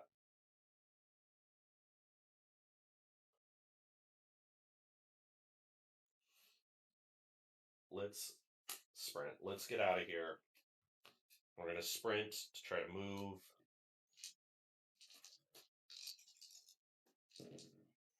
Okay, 2 successes is great. That's 3 spaces. 1, 2, 3. I'll try to get these guys out.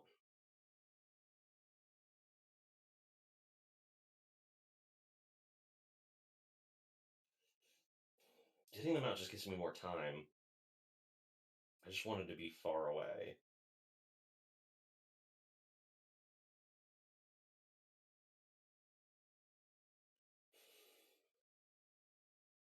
Staying at the fire pit sounds bad too.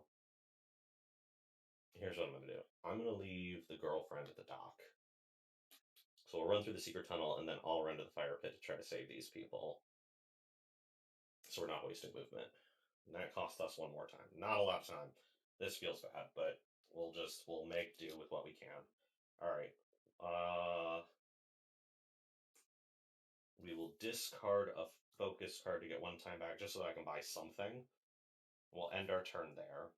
Purchasing cards. We're going to spend 2 on another sprint card. Grab the 1 walk card. After a handful of big bursty turns, I feel like I need to take a breather here. Put these back in the tableau.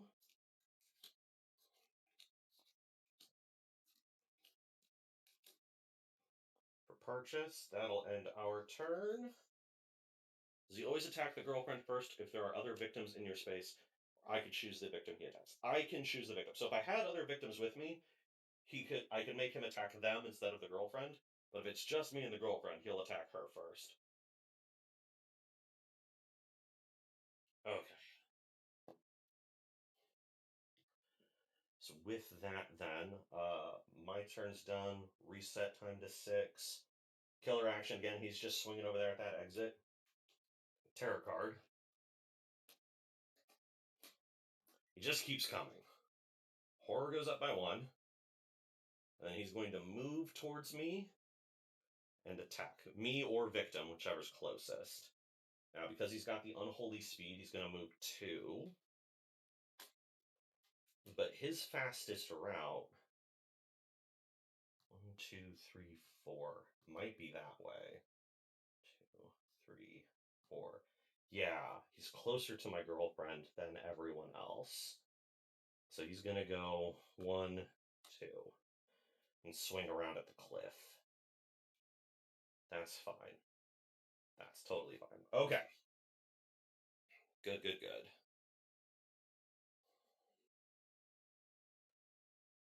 Okay, we're not yet at the finale, though we're getting closer. No need to rearrange the items. Let's go. Our turn.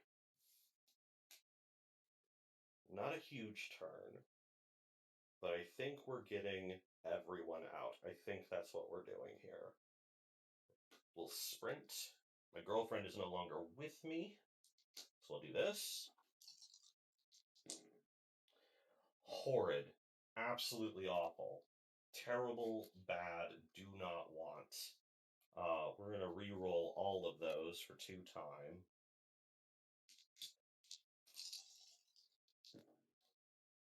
That's 1 success. Okay, okay, we will do that. With 1 success, we move 2 spaces. 1, 2. We're going to rescue both of these people, which is going to give us additional time for both of them. And then I think what I'm going to do is I'm going to use the whistle to get the girlfriend out as well. Sprinting cost us a time. We will spend a time to use the whistle to get her to come closer to us, get her out, which gives us a time, and then all the enemies move 1 closer to us, and we're going to have a showdown at the docks.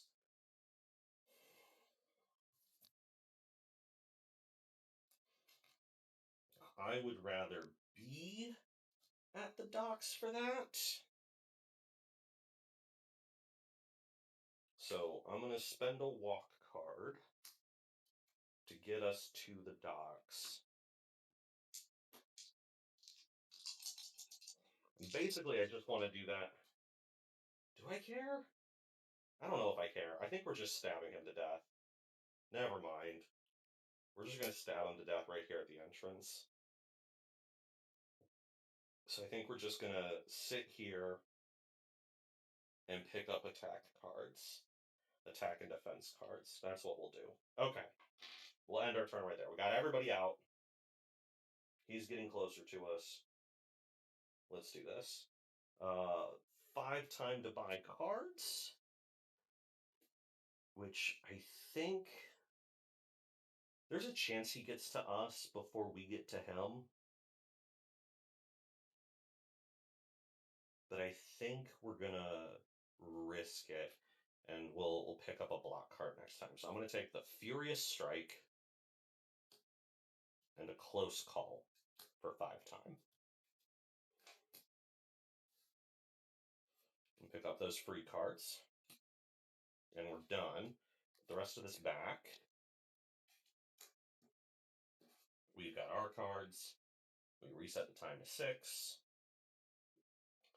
It is his turn. He starts swinging in the lake. He's just splashing around in there, and then we'll draw a terror card. Just come out of nowhere. Place Hans with the furthest target possible. The only target is me at this point, so he's going to come straight to me. He just appears. Horror goes up by 1, and we draw the next terror card.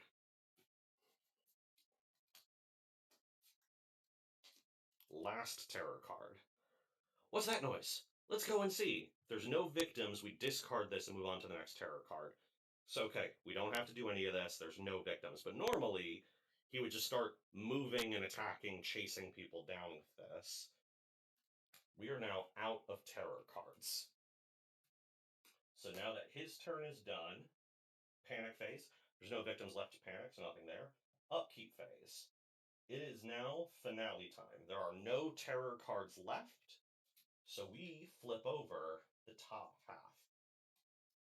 Our finale is Butcher Bloodlust. This is the killer action has changed. Instead of just stabbing where he is if anybody's in a space with him, now on his turn, his Bloodlust is going to go up, and then he's going to move towards us twice and attack. That's our finale. Is he's just going to hunt us down as he gets scarier and scarier. There are 3 different potential finales. So there was no idea for me what he might be doing here. That's going to be his finales. He's just going to be hunting us down and getting spookier. Which is great. That's great. Love that. Awesome. Okay. Time for our turn. Here we are. So I want to stab him as much as I can. We've got the weak attack card, the furious strike card. Those would get us some hits in. But notably, our horror level's gone up, so we've lost a die. And so I'm thinking we use a distraction first to try to get that die back.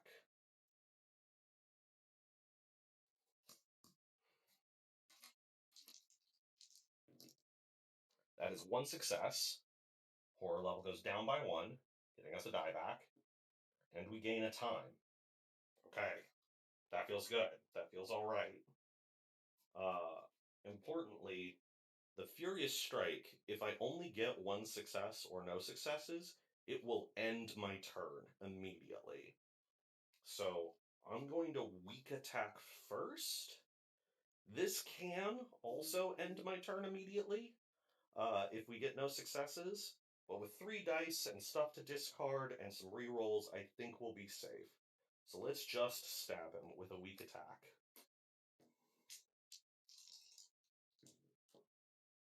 Okay. Less than ideal. But, like I said, I got some stuff to discard. I'm not planning on going anywhere. We're just going to fight him here at the entrance of the camp. So I'm going to take these 2 walk cards, discard those. Turn one of these into a success. So that's going to do, between the weak attack and the knife, 2 damage. Which gets through his unholy speed. That's done. I lose 1 health. Not ideal, but not terrible. Let's Furious Strike.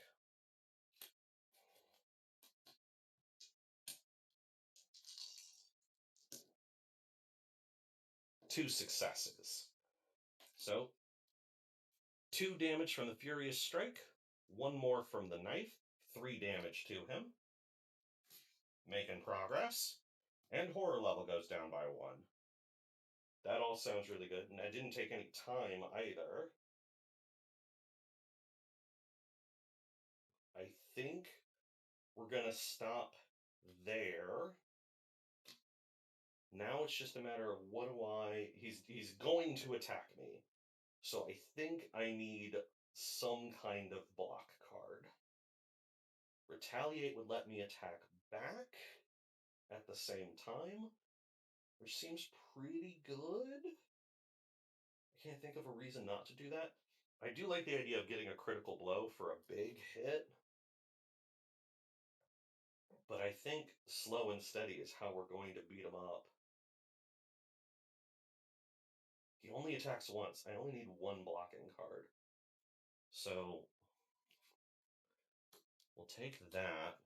And I've got 3 more.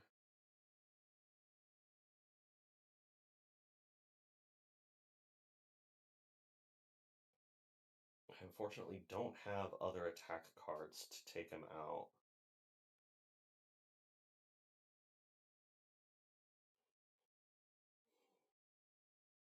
I think I'm taking an improvise. I don't know that I'm going to use it next turn, but turning 3s and 4s into successes will make it a lot easier to get my big hits in right at the end. So that's what we're going to do. We'll take those. That's all 7 time. We don't have any 0 cost cards to take. We're just going to put these back in the tableau.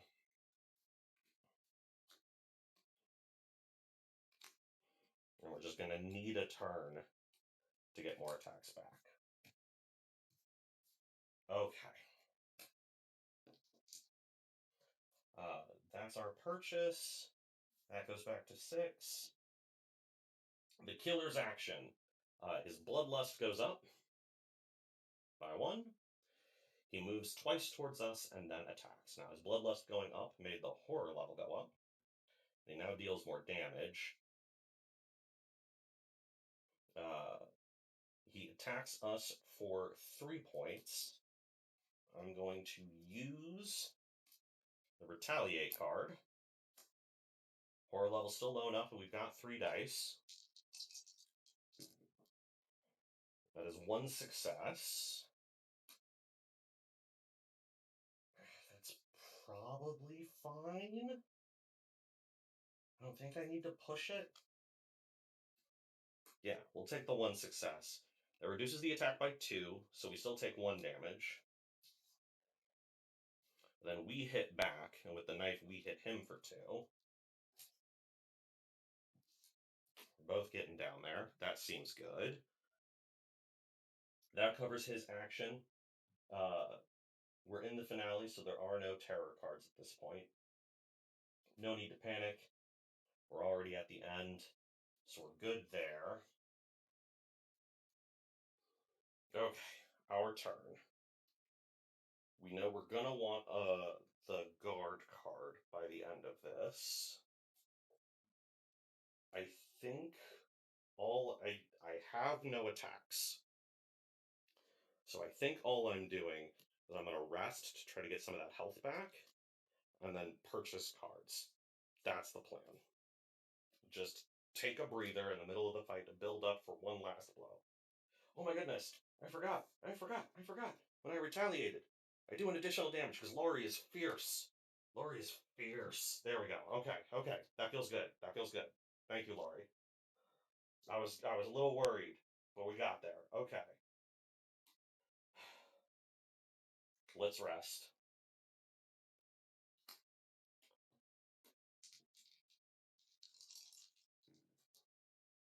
That is 1 success, which I think is all I need. So we heal 1, plus an additional 1 for having the first aid kit. We're back up to full health. That's good. And then that cost us 1 time. And we chill. Can I? Yes.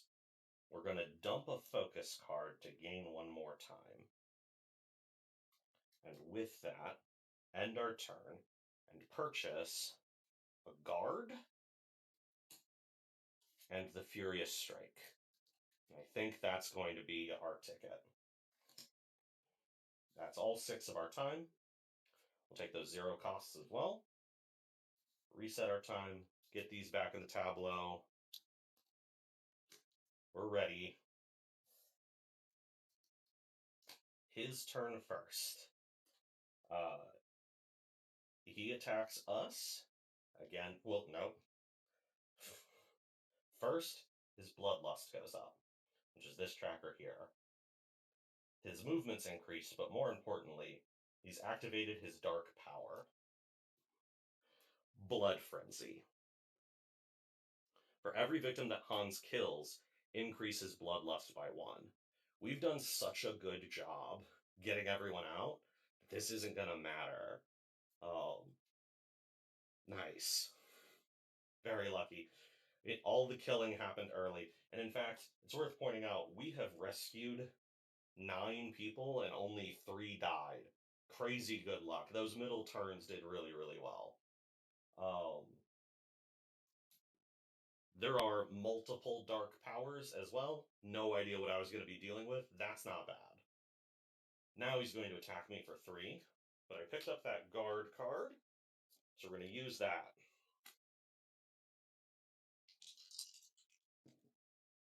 That is 2 successes. We ignore all damage. Our turn. Let's finish him off. I am going to use the weak attack first for reasons that I'll show you in a moment. But let's do that. 3 dice. We got our knife. We got our power. That is all misses, which is terrible. Don't want that. Absolutely not. We're going to use our close call card to re-roll that. The cost of 2 time. Oh no. Oh no. Oh no. Oh no. Alright.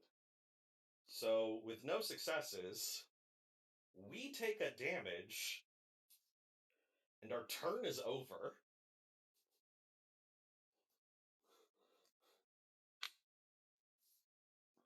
Whoops. We get to now purchase cards with our 4 time. We'll take that retaliate, thanks. That's what we're gonna do. It's alright, it's alright, it's alright, it's alright, it's alright, it's alright. We got this, it's fine. It's fine. It's fine. It's fine. That's all 4 of our time. We'll take these cards back. We'll take these back. It's fine. It's fine. Don't panic. We reset our time to 6. We resolve the killer's action. Bloodlust goes up. And he's going to attack us for 3. We're going to use the retaliate card, okay? We got this. We got this.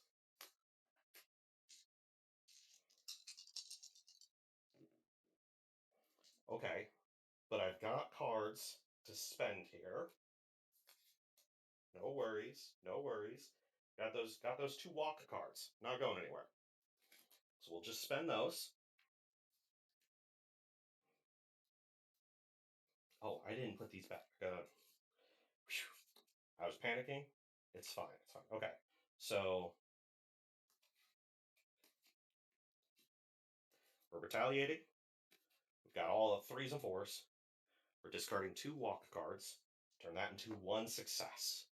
So we reduce the damage from the attack by 2. So we only take 1 point of damage. And we strike back. 1 for the retaliate card, 1 for the knife, 1 more for Laurie's power. That's 3 damage. I'm just going to take this, and then this is his last hit point. If either myself or the villain is at 1 last hit point, I get an extra die. But I've done enough damage to take it out. But importantly, this is a token. And there's a bunch of these tokens. And they are randomly selected. And when you take the last one, you flip the token over. And there are tokens with extra health.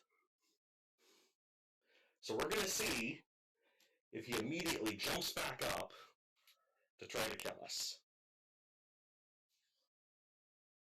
No health. No additional health. He's dead. We stab him to death. It's all over. We go to strike him, and he hit us down, and then when he tries to strike us, just kidding.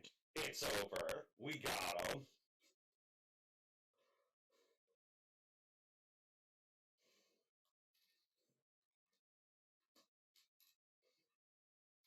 That is a win for sure. Just so you can see what it looks like. Here, I was flipping through them so I could find them. Here's another one of those tokens, and on the other side, 3 extra health. It is possible for them to get back up. But here we are. That's a win. Laurie, relatively healthy, good condition, lots of people saved. We stab Hans to death right at the camp entrance.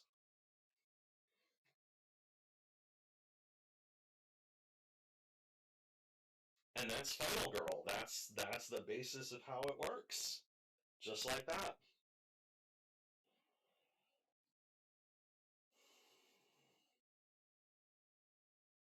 Maybe Laurie will finally be able to smile. Additional bonuses for things I've played before, but each Final Girl also has a special weapon. After your first win, you get to open a little envelope to put it in, um, and so it's here somewhere. Would have been in the utility shed, but Laurie's bow is an item that we could have found for serious ranged attack possibilities. So after your first win with them, you get to unlock their special weapon and put that into all future games, uh, which is cool. And then you get to reset and play it again. In spite of the number of components you see here, relatively easy to set up, no problem. New event cards, new terror cards, new placement for you, the villain, and all the victims, different finales, different ultimate powers. Super cool, super interesting. I thoroughly enjoy this game. Um, and the girlfriend got out alive as well. Yes. And we got to stand at the entrance, said, "Hey, you're not chasing them down. You're dealing with me." Feels like just a great big thing. How long is an average game? If it's a win, it's longer. Um, we have lost a game in like 2.5 turns before. I'll say that. I would suggest 45 minutes to an hour. Playing by yourself, not needing to explain everything, goes a lot faster for sure. But I would plan on 45 minutes to an hour just in case. But it is also possible for things to go very bad very quickly. Yeah, I was concerned here at the fire pit the whole time. I know that there's a card, and I don't remember where. I don't remember if it's an event or a terror card, but I know there's a card that makes everyone die. Um, there's also a card that makes the lake space instant death. And so that can accelerate things very quickly. The faster victims die, the faster you get to the end game for sure. Um, how many years of therapy do you think Laurie and all the other survivors will go through? Only 3 people died, so that's fine. They're probably all okay. Um, the poor person at Makeout Point who had to watch their friend get murdered and then made it out of there, they're gonna need some help. But everybody else was by themselves, so that's not so bad.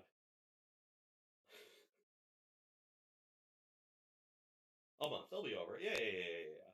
It'll be great.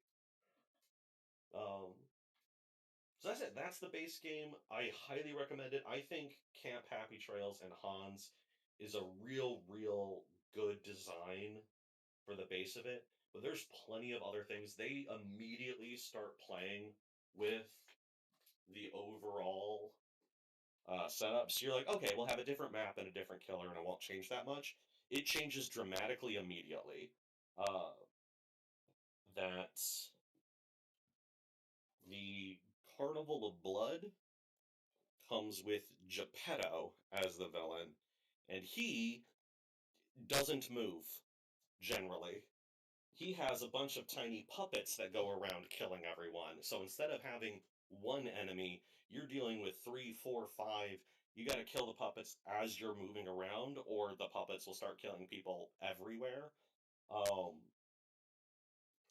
there's one where it's a whole neighborhood, and then people's doors are locked. So in order to search things, you got to convince them to let you in. Um, there's all sorts of fun immediate changes to how this system works, and I think that they're very interesting. With a very simple setup, there's a lot more options, which are cool.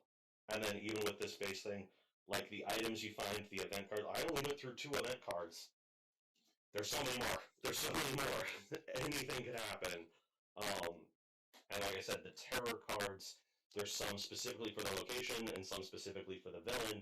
They get shuffled. There's a whole bunch more terror cards. Other things could happen there. And different combinations do different things, which is very cool.